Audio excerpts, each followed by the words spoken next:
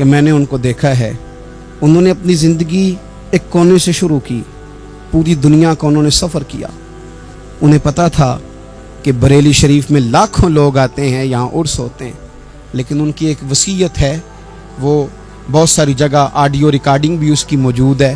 حضرت نے فرمایا تھا، میں زندگی میں رسول اللہ کے دین کے لیے نکلا ہوا ہوں، میں جگہ جگہ سفر کرتا رہتا ہوں، میری وصیت ہے اس رستے میں اگر کہیں میرا آخری وقت آئے تو مجھے بریلی شریف نہ لے کے جانا، اسی راہ میں مجھے دفن کر دینا، اسی راہ میں اسی جگہ دفن کر دینا، میں چاہتا ہوں اسی راہ پہ دفن ہو جاؤں، اسی جگہ۔ عدم سے لائی ہے ہستی میں آرزو رسول، دیکھو ہمیں کہاں کہاں لیے پھرتی ہے جستجو رسول، کہاں کہاں لیے پھرتی ہے جستجو رسول، اور میں اپنی حیاتی تو قربان تھی وہاں۔ دیکھو محمد پکیندے گزر گئی، احد نال احمد صدیندے گزر گئی۔ کہا کہ اسی رستے میں یعنی رستہ ہو، اور جب آخری وقت کا اعلان ہو تو لوگ کہیں کہ وہ تو حضور کے دین کی بات بتانے گیا تھا، اور کوئی کہے وہ تو ابھی رسول اللہ کے دین سنا کے گیا تھا، اور کوئی کہے کہ اس نے تو کل بھی وعدہ کیا تھا کہ وہ آئے گا اور حضور کی بات سنائے گا۔ عدم سے لائی ہے نا ہستی میں ہمیں آرزو رسول، لوگوں دیکھو نا ہمیں کہاں کہاں لیے پھرتی ہے جستجو رسول۔ پھر عجب ہی نظارہ ہو میدان حشر میں بے دم، کہ سب ہوں پیش خدا اور میں روبرو رسول۔ اپنی زندگی میں اہداف مقرر کریں لوگوں۔ ہم نے اپنے بچوں کو، اولادوں کو، قبیلوں کو، بستیوں کو، برادریوں کو بڑا کچھ دیا ہے۔ آؤ نہ آج ہم اللہ کے حضور کچھ ارادے کریں کہ ہم اپنے دین کو بھی کچھ دیں گے، ہم اپنے مذہب کے لیے بھی کچھ کریں گے۔ آپ یقین کریں کالج مضبوط ہو گئے، مدارس کمزور ہو گئے، آپ یقین کریں کھیل کے اڈے آباد ہو گئے۔ خدا را اپنے دین کے لیے بھی سوچنا سیکھیں، اپنی اسلامی اقدار کے لیے بھی سوچنا سیکھیں، دین کی سربلندی کے لیے بھی سوچنا سیکھیں۔ میری زندگی کا مقصد تیرے دین کی سرفرازی، میں اسی لیے مسلمان، میں اسی لیے نمازی۔ حضرت عمر فاروق رضی اللہ تعالیٰ عنہ نا ہاتھ کے اندر تلوار لے کے دین کی پہرے داری کو نکلتے تھے۔ امام حسین نے تلوار لی، میدان میں دین کی پہرے داری کو نکلے۔